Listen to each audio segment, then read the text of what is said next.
Bona tarda a tothom i benvinguts a l'estadi. ¿Qué tal? Buenas, ¿cómo estáis todos? Hoy tenemos aquí a un invitado de lujo, a Alberto López Frau, para hablar de esta eliminatoria de Europa League entre Barça y Napoli y sobre mucho más. ¿Qué tal, Alberto? ¿Cómo estás? ¿Qué tal, Albert? Muy buenas, encantado de estar aquí contigo y con los amigos de Estadio Johan otra vez. Pues nada, como bien sabéis, vamos a empezar un poco por el solomillo. Alberto es un gran coleccionista de camisetas y amante de ellas. Y creo un poquito yo hoy le he enredado para hacer este vídeo y me apetece empezar justamente por las camisetas. Sé que del tema Maradona siempre ha sido un gran amante, así que yo creo que está bien descorchar la botella con un poquito de prendas ochenteras del Napoli. Sí, tengo varias del Napoli, pero bueno, como vamos a hablar un poquito también de ese Napoli de los 80, pues te he traído tres para que las veas. Mira, el Napoli 87-88, esta es una maravilla de camiseta en R, que hacía muchas camisetas del fútbol italiano de la época, ¿vale? Con el patrocinador en pintura, es una auténtica maravilla, los dos escudos bordados, ¿vale? Campeón de Copa y campeón de Liga. Y el número que lo distingue en esas épocas, que si te fijas, siempre va cosido el número de esas camisetas del Napoli. Siempre cosido. Y después destaca mucho el tejido. Yo tengo amigos cuando se les enseño, dice, pero ¿cómo podían jugar con esto? Imagínate cuando llovía o cuando sudaban en exceso o en verano. El tejido es muy grueso, es prácticamente un jersey. Y luego mucha gente que te dice, es que no lleva etiqueta. Bueno, las camisetas de NR de muchísimos equipos no llevaban nunca etiqueta aquí arriba, que hay mucha gente que se piensa que por eso son falsas. Y luego aquí está el escudo del Napoli de la época, porque cuando llevaban Scudetti y llevaban campeón de Copa, el escudo iba en la manga siempre. Esta camiseta es maravillosa, del Nápoles. Después tengo por aquí, ¿te sigo enseñando? Por supuesto que sí, es una pasada esta que has enseñado. Además, esta es lo muy que bonita, dices tú.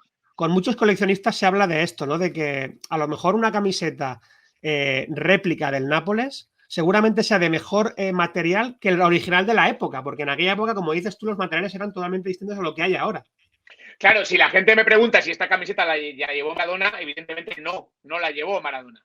Pero es una camiseta que ha hecho en R de Nápoles de Maradona, que quede clarísimo también. Si yo tuviera una camiseta que ha llevado Maradona, pues imagínate, ¿no? Creo que es muy difícil que alguien tenga una camiseta que haya llevado Maradona. Yo tengo una de Boca, de la época original, firmada y dedicada por Maradona. Eso sí, con el 10 además. Pero bueno, no tengo una camiseta que haya llevado físicamente Maradona en un partido. Yo lo digo tranquilamente, no hay ningún problema. Pero estas camisetas son auténticas de NR. Eso por supuesto. Mira, esta es preciosa también, la segunda equipación. Había varias, no sé si se ve bien ahí. Se ve perfectamente, Alberto. También preciosa, patrocinador en pintura también. El número bordado también, por supuesto, de la época Antela. Está maravilloso. También parece un polo. El escudo de la segunda equipación era en azul, el fondo, muy, muy bonito también. La camiseta de la época, fíjate, mucha gente te dice que te la puedes poner con unos vaqueros para dar una vuelta. Yo las luzco, yo me las pongo, no me las pongo para hacer deporte, pero sí para, bueno, por supuesto, para ir al fútbol, si se da la ocasión, o para pasear con ellas. Y la última de Maradona del Nápoles de esos años, aunque tengo del Napoli actuales, pero bueno, voy a enseñarte estas. Esta también mola mucho. Esta es la de la Copa de la UEFA 88-89, que luego hablaremos un poquito seguramente, la que le ganan al Stuttgart a doble partido en la final. También tejido más grueso. Esto ya es un poquito más moderno, ya es un poco más la felpa de la época, también en R, con el escudo, por supuesto, bordado. Aquí el patrocinador va en negro. Ya el patrocinador aquí ya es una especie de terciopelo, ya no iba en pintura, ¿vale? Y el número también, espectacular. Esta ya es un poquito más moderna, es la temporada 88-89. Y como no habían ganado la Liga el año anterior, pues ves que no llevan ni campeón de Liga, ni campeón de Copa, ni nada. Por lo tanto, el escudo va en el pecho otra vez. Las camisetas de NR a mí me encantan, También vistió al Milan en otra época, vistió a la Fiore, creo recordar que a la Roma, Udinese, a muchos equipos en el calcio de los 80. Bueno, creo que valía la pena verlas un poquito, ¿no? Por supuesto, además lo que decías, ¿no? Esta marca italiana que es un clásico en la serie de esa época, la NR, que es lo que decías tú, lo llevan muchos equipos. Y luego también me he fijado otro detalle, ahora que lo comentabas, que es así, ¿no? Cuando un equipo era vigente campeón, o no sé si pasaba solo en el caso del Napoli, llevaba el escudo en la manga porque en el pecho debía llevar los distintivos del campeonato italiano. Sí, siempre. En Nápoles en concreto, siempre. Y en el Inter también. Hay camisetas del Inter. Yo tengo una espectacular misura blanca de la 88-89, No, de la 89-90, que como habían ganado el Scudetto de la 88-89, lo mismo, el escudo del Inter va en la manga también. Sí, son pequeños detalles, pero bueno, yo creo que le dan identidad y al final nos gusta también la camiseta y su historia, ¿no? El contexto y por qué las camisetas eran de una forma u otra. Bueno, tú eso lo sabes bien, que a nivel de camisetas controlas tanto más que yo. Absolutamente de acuerdo en lo que dices y además, ahora, por ejemplo, lo pensaba, clásica camiseta de la Juventus de finales de los 90, en las que el escudo va aquí en el cuello, es la que pone Sony debajo, o sea que por lo que podemos intuir, en Italia siempre en este aspecto ha habido como otra evolución de las camisetas, ¿no? Estamos acostumbrados a lo mejor en un equipo español, un equipo de la Premier, pues escudo y banda de la marca. Pero este detallito italiano creo que tiene bastantes quilates que ofrecer. Y ahora un poco que has hablado del Nápoles, me he estado fijando, al final estamos hablando de un equipo, digamos, no es que sea un equipo que no sea un clásico europeo, porque sí lo es, pero el Nápoles en los 60-70 no juega demasiadas eliminatorias europeas hasta altas instancias, sí que juega alguna temporada la Recopa, la Copa de Ferias, la Copa de la UEFA, pero no es hasta los 80 cuando llega el primer gran Napoli, ¿no? Con esta fuerte inversión que se hace. ¿Qué recuerdas de aquel equipo?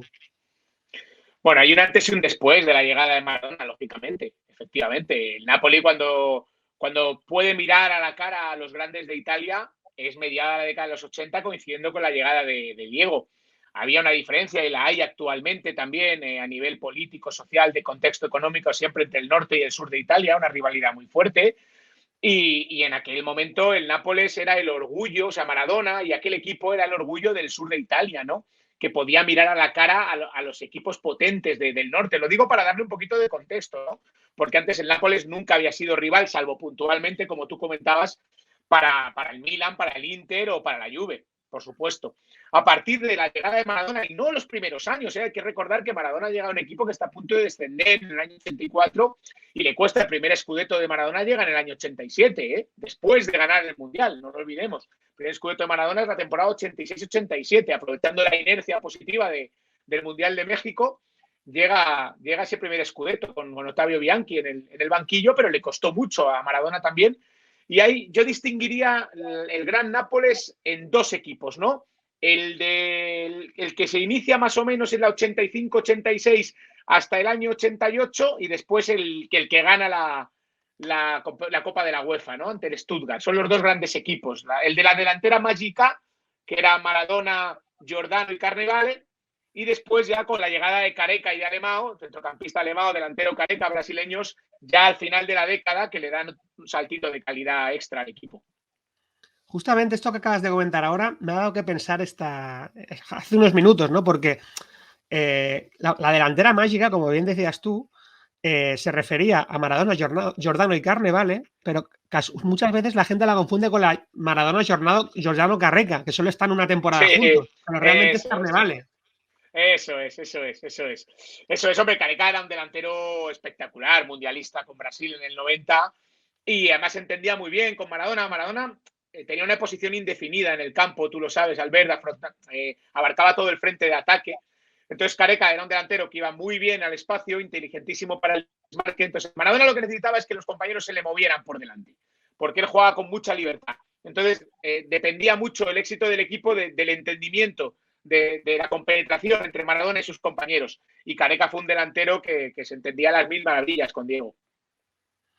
Y ahora hablando un poquito más de éxitos europeos del Nápoles, quiero pasar por la UEFA del 89, pero primero quiero pasar por ese mítico enfrentamiento contra el Real Madrid, que además fue en una primera ronda europea, ¿no? ¿Cómo lo recuerdas tú, si tienes algún recuerdo de él y cómo lo viviste o cómo lo has vivido con el paso de los años? Son de mis primeros recuerdos propios futbolísticos. Esta eliminatoria se juega en septiembre del año 87. Piensa que yo tengo 9 años, cumplidos de mayo de ese año 87, y sí, recuerdo además perfectamente la ida en televisión española. La comentó Jorge Valdano con José Ángel de la Casa, con el estadio a puerta cerrada, porque en la vuelta de la semifinal del año anterior de la Copa de Europa ante el Bayern de Múnich, hay incidentes en el Bernabéu. El Madrid pierde 4-1 en Múnich, el famoso día que Juanito se equivoca y le pisa a Lothar Matthäus y los pulsan. Entonces la vuelta viene en un ambiente muy caliente. Augenthaler, Jean-Marie Paz, eran jugadores de carácter fuerte y era el apogeo de Ultrasur en el Madrid, años difíciles. y hay enfrentamientos serios antes del partido, hasta el punto que se llega a pensar en la suspensión. El árbitro es Botró, el francés, está a punto de suspenderlo, y entonces caen muchos objetos y el Madrid gana 1-0, gol de Santillana, no remonta por primera vez en 3 años. El Madrid pierde una eliminatoria en Europa por primera vez en 3 años, y el Bernabéu es sancionado con 2 partidos. O sea, el Madrid tiene que jugar un partido a puerta cerrada y otro a 300 kilómetros de Madrid. Esa es la sanción final de la UEFA. Entonces, ese primer partido de la Copa de Europa 87-88 ante el Nápoles es en el Bernabéu a puerta cerrada. Y bueno, llegó el Nápoles de Maradona, ¿no? Pero Maradona no llegó bien a esa eliminatoria. Maradona llega pasado de peso a esa eliminatoria, y el Madrid, la verdad es que es muy superior en el Bernabéu. Gana 2-0 en un partido pues muy extraño, ¿no? Se oía perfectamente. Ahora, con la pandemia, por desgracia, nos hemos hecho un poco a la idea de lo que era el fútbol a puerta cerrada, ¿no? Pues en aquel partido parecía un partido en pandemia, ¿no? Se escuchaba perfectamente a los jugadores. El Madrid lo que hizo fue distribuir por la grada a algunos directivos, pero vamos, imagínate, 2 personas en un estadio de 120.000 que cabían en la época, pues. Y bueno, Madrid ganó bien 2-0, y luego la vuelta en un ambiente terrible en Nápoles, terrible, con el autobús del Madrid apedreado. La noche anterior, los hinchas del Nápoles en la puerta del hotel del Madrid con cacerolas para que no descansaran. Bueno, unas cosas que hoy día nos echaríamos las manos a la cabeza, probablemente. Y bueno, allí se invirtieron los papeles Butragueño y Hugo Sánchez. Hugo se adelantó el Nápoles, minuto 7, minuto 8, y al filo del descanso Hugo vio al buitre que picó al espacio, empató, la picó por encima de Garela, empate a 1, y ahí se apagó Sampaolo y el Madrid se clasificó para octavos de final. Pero ya digo, no, el Maradona, no vimos una gran versión de Maradona ni en la ida ni en la vuelta, en aquella eliminatoria. En la ida le secó Chendo, fue un marcaje espectacular de Miguel Porlanchendo. Sin darle una patada, lo anuló totalmente. Sin darle una patada y, si no recuerdo mal, haciéndole un caño, ¿cierto? Bueno, le intentó tirar un caño en un córner, y Valdano, que estaba comentando con José Ángel de la Casa, dijo: si Chendo le tira un caño a Maradona es como si los pájaros disparasen a las escopetas. Sí, esa fue la frase de Jorge exactamente con José Ángel, ¿no? En el puesto de comentarista. Sí, le hizo un marcaje extraordinario. Chendo era un marcador individual de muchísimo nivel. Y secó muy bien a Maradona. Mitchell hizo una gran eliminatoria. Mitchell en ese momento era el mejor 8 de Europa, estaba a un nivel sensacional. Ahora que hablas de la dupla comentarista Valdano-José Ángel, qué bueno es Valdano siempre encontrando una definición acertada y acurada, y qué discreto era de la Casa, pero que creo que esa discreción que tuvo siempre como comentarista al final la hemos apreciado con los años, me parece a mí. No sé cómo lo ves tú. Sí, yo totalmente como tú. Mira, ahora hay mucho debate, ¿no?, sobre cómo hay que contar el fútbol, ¿no? Hay mucho debate, hay mucho choque generacional, yo lo noto, lo percibo claramente, y yo lo que creo que te tiene que entender la gente, ¿vale? Eso es lo fundamental. Entonces tú tienes que hablar para que te entienda el entrenador, pero también para que te entienda el aficionado de calle y para que te entienda cualquiera. Y en eso Valdano es muy bueno, porque Valdano cuenta el fútbol y lo entiende perfectamente. El entrenador más cualificado a nivel mundial y el aficionado más a pie de calle. Entonces yo creo que eso es absolutamente fundamental. Y José Ángel de la Casa te contaba exactamente cómo hay que contar el fútbol en televisión, porque tú en televisión ya lo estás viendo, no es como la radio, que el narrador tiene que ser los ojos del que lo escucha. En la tele no. Entonces José Ángel era un maestro a la hora de manejar los tiempos y aportaba siempre información extra, con un mérito, si me permites, Albert, sensacional. En una época en la que no había internet, su nivel de conocimiento, sobre todo cuando eran competiciones europeas y el rival del equipo español todavía era mucho más difícil de conocer que ahora, él siempre estaba perfectamente informado, y eso ya, imagínate cómo era, pues a base de teléfono, de llamar a periódicos extranjeros, de viajar in situ y hablar con compañeros de otras emisoras, de otros periódicos, de las televisiones. Extraordinario. Sí, está claro, es lo que dices tú. En aquella época, pues, también tenías pues las Don Balón, guías de mundiales o Eurocopas, pero evidentemente buscar información de equipos extranjeros, pues debía ser toda una aventura. O sea que es verdad que mucho mérito en lo que dices. Y sobre todo también a mí me gusta mucho destacar siempre cuando veo un partido de la Casa, esos silencios, ¿no?, que a veces dejaba pasar, que son tan necesarios en el fútbol también, ¿no? Para dejar que el partido hable. Sobre todo en la tele, porque tú lo estás viendo. Entonces, eso lo manejaba a las mil maravillas. Y luego José Ángel, que hay mucha gente que no lo sabe, él jugó muy bien al fútbol en su época. Él practicó atletismo y fútbol. Y para mí, no es que sea obligatorio para ser ni un buen narrador, ni un buen comentarista, ni un buen periodista haber jugado.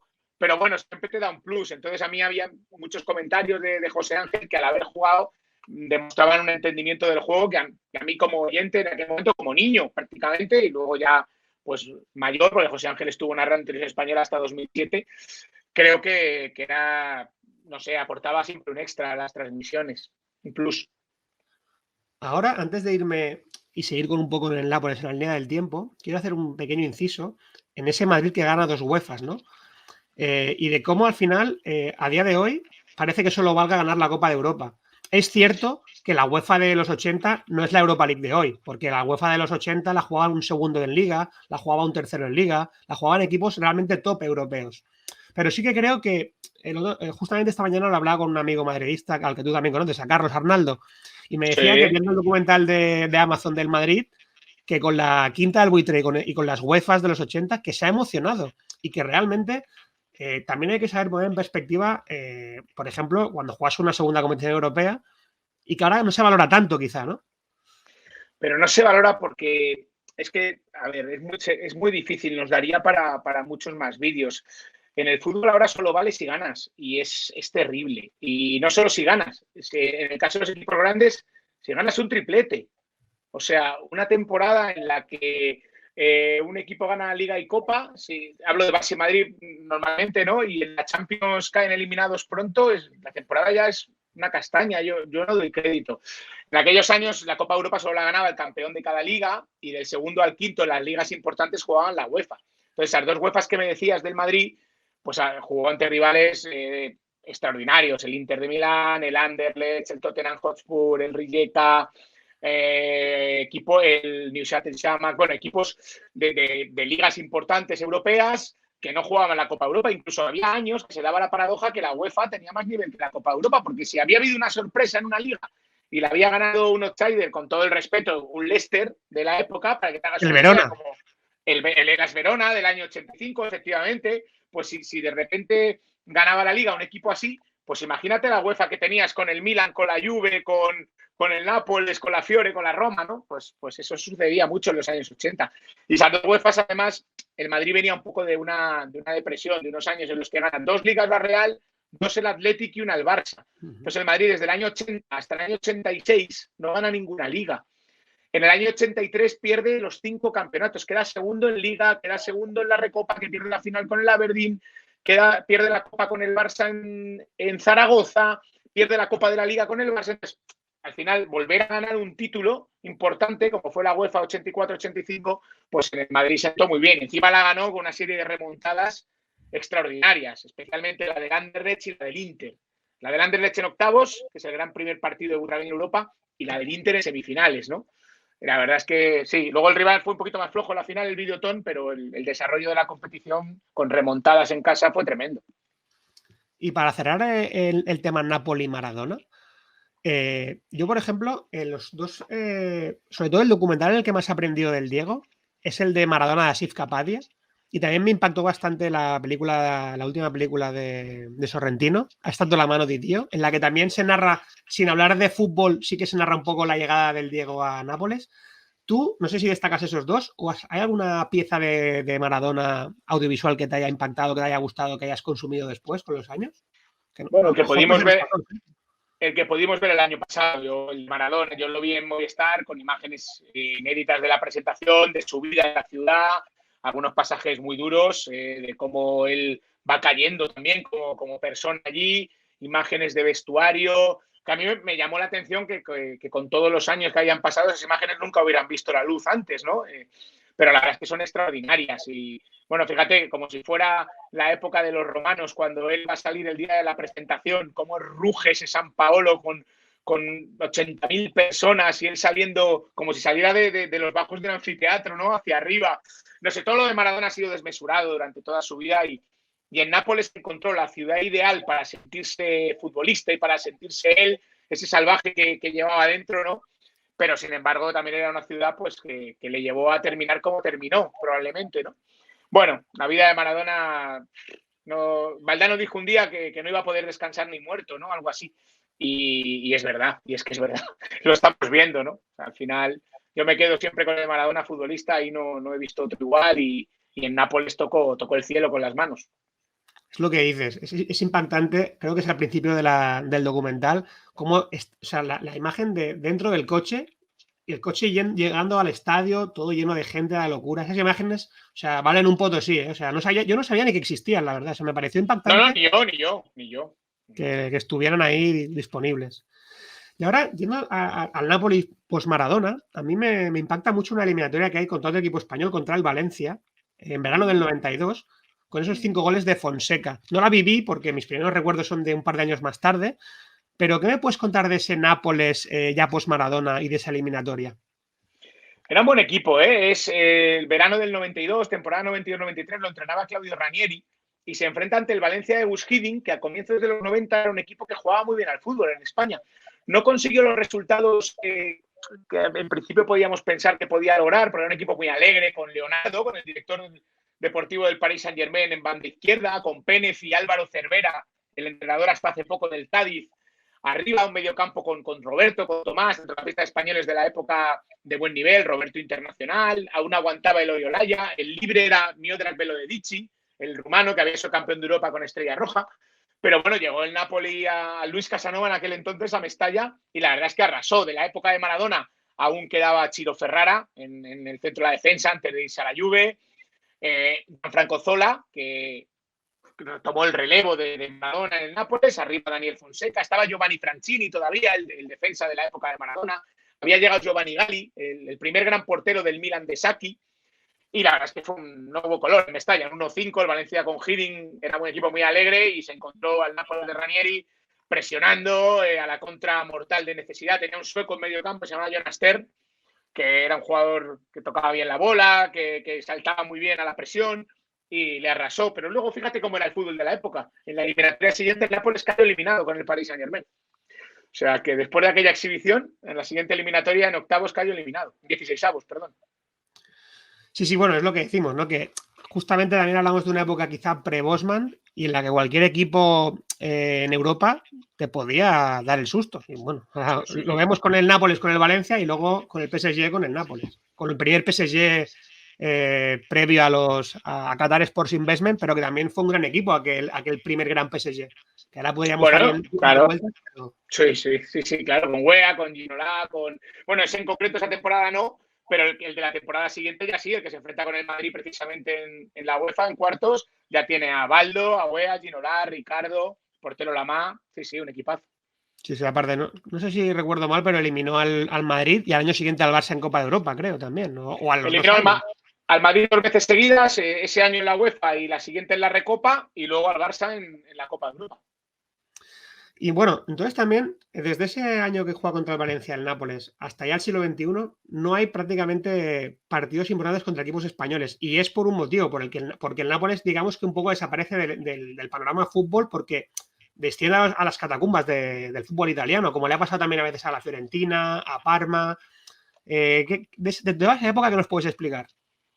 Bueno, pues al final, efectivamente, hay una época en la que el equipo a nivel deportivo se va cayendo, el Napoli post-Maradona, y a medida que avanza la década de los 90, también se marcha Gianfranco Zola, y bueno, pues al final el Nápoles empieza a acumular descensos, llega a jugar en tercera, y la verdad es que el retorno, aunque sea un personaje muy polémico, el retorno del Nápoles a la élite a comienzos de la segunda década de este siglo, año 2009, 2010, 2011, se debe a De Laurentiis. O sea, al final De Laurentiis es el que invierte, el que apuesta, el que enloquece y el que vuelve a poner a Napoli en el mapa y el equipo empieza a extender y arma aquel equipo con Cavani a la cabeza y otra vez en 2010, 2011, 2012 vuelve a estar en los puestos importantes, a poder pelear el Scudetto, a volver a aparecer en competiciones europeas y en rondas avanzadas de Copa.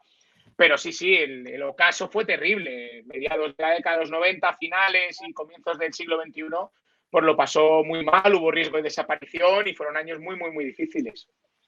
De hecho, ahora que comentas esta época, voy a sacar yo un detallito, que es esta camiseta que tengo yo del Nápoles. ¡Qué bonita! Es de la época esta que dices de los Cavani y la Betsy. Sí, la Betsy. Y adora. Y aquí cometí una cosa que no suelo hacer, que no me gusta hacer, pero hice una excepción por el Diego. Porque en una web de camisetas encontré de esta temporada este dorsal y le puse Maradona. Bueno, no lo suelo hacer.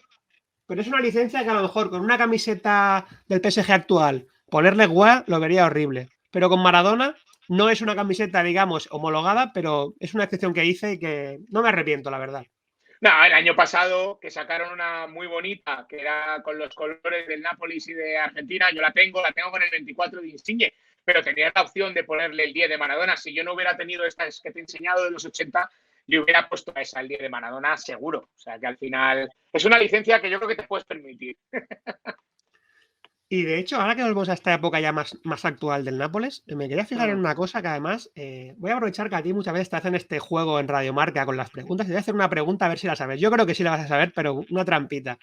El Nápoles ha jugado 20 partidos contra equipos españoles en Europa, ¿vale? ¿El rival al que más se ha enfrentado cuál es? Pues fíjate que yo creo que es el Barça.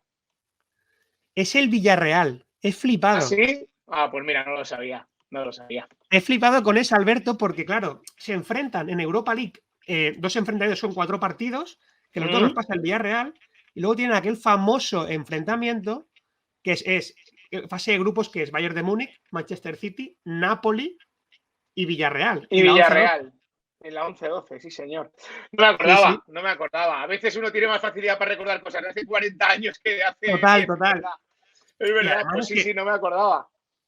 Y es que además aquel grupo de la muerte que se enfrentan, que luego es aquel año que el Nápoles se mete en octavos, le gana al Chelsea 3-1. Al Chelsea, ese partido sí me acuerdo. Y da con Chelsea. Es muy curioso. Sí. Ese partido sí me acordaba. Y ahora, hablando ya del Nápoles que se va a encontrar el Barça en 2 días, ¿cómo lo ves la eliminatoria? ¿Qué sensaciones tienes? Hombre, la veo muy igualada. A ver, el Nápoles está haciendo una buena liga, está tercero en el Scudetto, ahí con el Inter y con el Milan, peleándolo a 2 puntos. Está con, bueno, creo que después del empate con el Inter está a 2 puntos del Milan. Y es un buen equipo con Spalletti. La diferencia es que ahora el Barça ya está con las cartas muy marcadas. Ahora ya sabemos cómo quiere jugar Xavi, cómo juega el Barça de Xavi. Entonces, mi principal duda a la hora de enfocar la eliminatoria es si el Nápoles va a ir a quitarle la pelota al Barça, a intentar ser el protagonista, o va a asumir que el Barça con Xavi es un equipo que quiere dominar y va a intentar sorprender a la contra, porque el Nápoles puede jugar de las dos formas. Entonces, tengo ganas de ver cómo plantea el 11 Spalletti. Él viene jugando con Lobotka y con Fabián Ruiz en el doble pivote, y luego por delante suele colocar a Zielinski, que es un futbolista muy agresivo para ir a la presión del rival. Si juega con los 3 contra el Barça y a eso le añades Politano, Insigne más Osimhen arriba, que así jugó el otro día con el Inter, es un equipo que va a querer el protagonismo de la eliminatoria. Y se puede una eliminatoria muy bonita.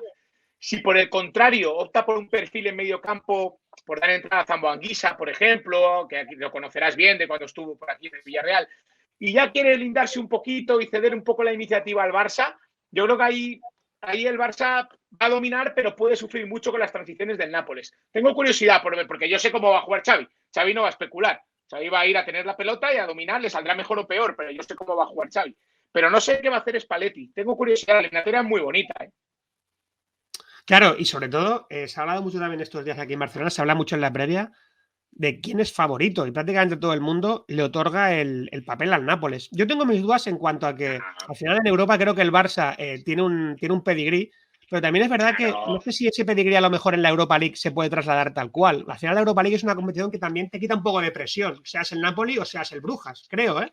Bueno, a ver, la Europa League hoy día pues es un terreno inexplorado para el Barça, pues porque como está concebido el fútbol hoy día, las competiciones europeas, pues es muy extraño ver al Barça en la Europa League. A lo mejor lo vemos este año y no lo volvemos a ver hasta dentro de 10 años otra vez, o si lo volvemos a ver, porque no son las UEFA de antes que hablábamos, ¿no? Pero bueno, en una eliminatoria Nápoles-Barça, para mí el favorito tiene que ser el Barcelona. O sea, eso es así. Para mí el favorito es el Barça. Porque sí, porque es un equipo que en Europa es mucho más grande que el Nápoles, históricamente lo es, y por el nivel de futbolista actual, probablemente el Barça sigue teniendo mejor equipo que el Nápoles. Las cosas como son.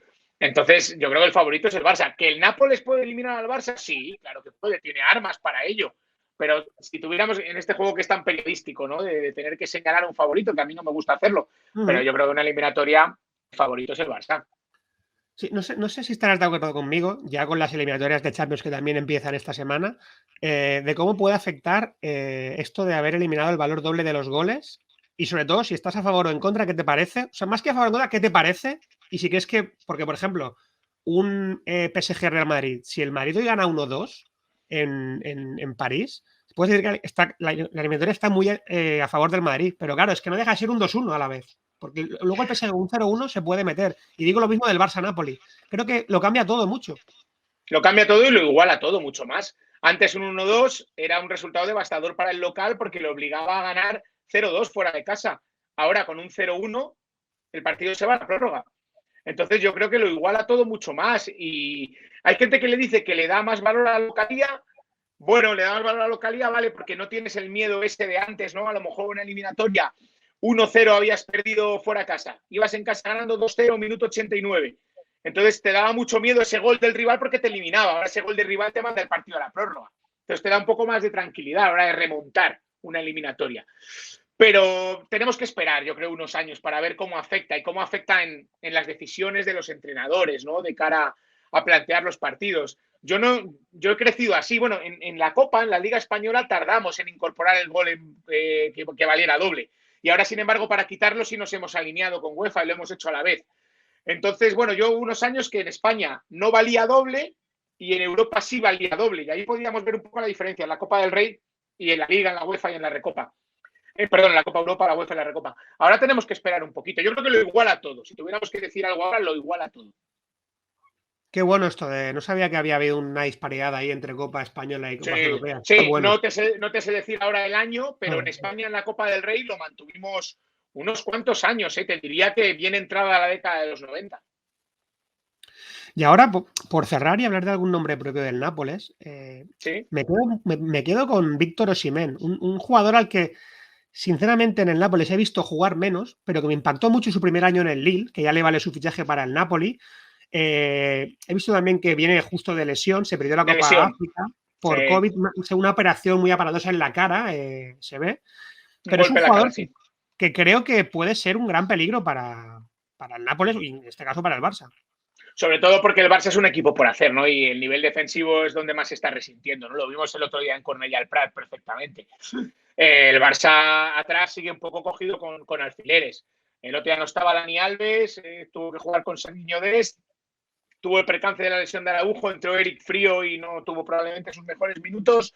Y al final el Español, que durante muchos minutos había sido inferior al Barça, levantó el partido y estuvo a punto de llevárselo, si no es por el remate de Luuk de Jong en el último instante. Es un delantero como Osimhen, que obliga además a estar muy atento porque el espacio es rapidísimo, tiene una zancada poderosísima y es un delantero que le puede dar mucha guerra a la defensa del Barça.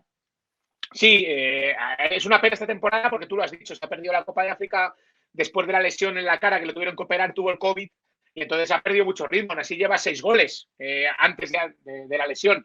Bueno, es un delantero interesante. Y la otra opción, si cuando no estaba Osimhen, lo que solía hacer el Nápoles arriba era jugar, bueno, alguna vez jugaba con Petaña, pero normalmente jugaba con jugadores más en perfil de falso 9, ¿no? Con Mertens, con Unas, con el argelino.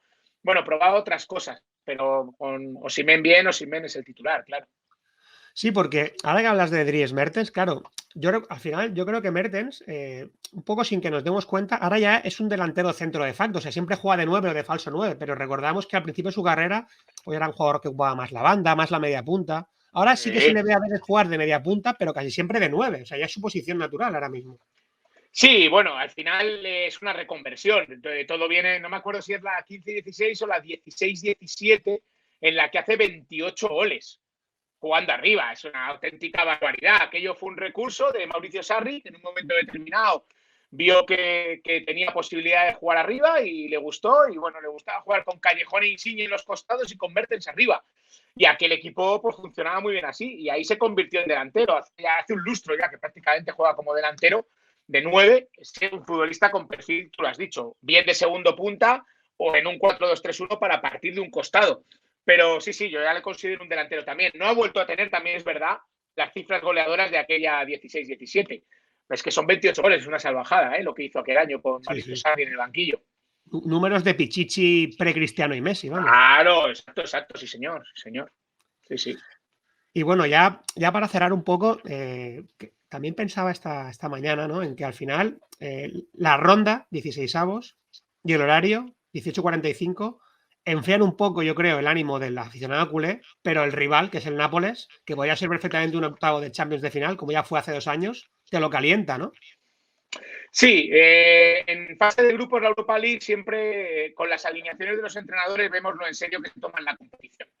Y yo creo que ahora ya, teniendo en cuenta que el rival es el Barça, efectivamente, el encanto especial de la eliminatoria y que y el Barça yo creo que no se puede permitir renunciar a ningún título. O sea, en otro momento de la historia del Barça, no sé si coincides conmigo, pues bueno, quizá no hubiera pasado nada porque era eliminado, pero un Barça que está eliminado en la Copa, en la Liga, pese a que Laporta ha querido pues dar un pasito adelante, ese empate en Cornellá, pues todavía aplaca más los ánimos, ¿no? Pues probablemente es la opción más real que tiene de ganar un título esta temporada, o de pelear por ganar un título, de pelear, mejor dicho, ¿no? Hay que competir. Entonces yo creo que el Barça va a ir a por la Europa League, entonces la eliminatoria tiene todos los alicientes para ser una gran eliminatoria. Sin duda. Pues Alberto, estaría hablando contigo de fútbol y de muchas cosas más hasta que se hiciera de noche, pero sé que vas muy liado, te agradezco que hayas estado aquí y por mí hasta aquí hemos llegado. No sé si querías enseñar para terminar un libro que tenías. Sí, tenía un libro, el diario ABC sacó un coleccionable de mediados de los 80, yo era un niño, me lo iba haciendo mi padre, porque yo tenía 8 o 9 años. Es una auténtica maravilla y el coleccionable acaba precisamente con la eliminatoria que se había jugado hacía unos días, es de los últimos fascículos entre el Madrid y el Nápoles que comentábamos antes, y me apetecía que viera la gente las fotos porque es una auténtica pasada. Ahí está Mitchell lanzando el penalti del 2-0 a Garela, la salida al campo, Maradona, aquí Chendo y Maradona, el marcaje. Esta imagen es del segundo gol de Miguel Tendillo.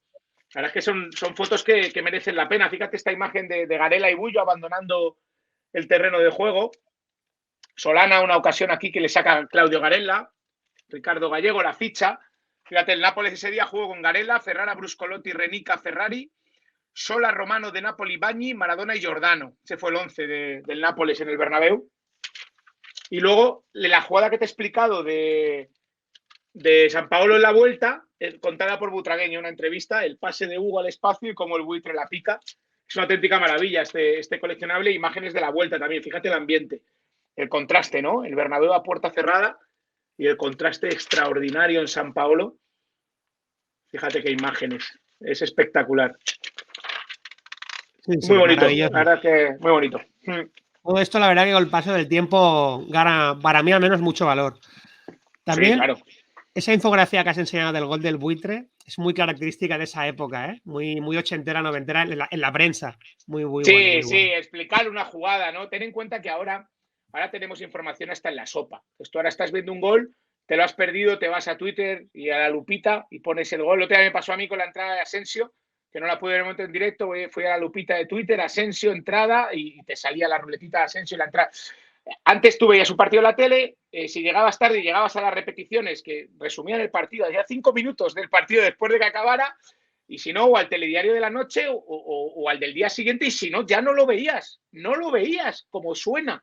A la gente hay que decirle que en el año 87 o lo veías en directo, tenías un vídeo beta para grabarlo, o el telediario de esa noche o el día siguiente, o ya no lo veías. O sea, entonces todo ese tipo de cosas tenía mucho más sentido. Entonces esos reportajes, y encima contados por el protagonista, porque ahora para hablar con un futbolista en activo es dificilísimo. Antes no. Antes probablemente el redactor de ABC se fue con Butragueño a tomar un café, después de entrenar, le explicó la jugada y hicieron el reportaje.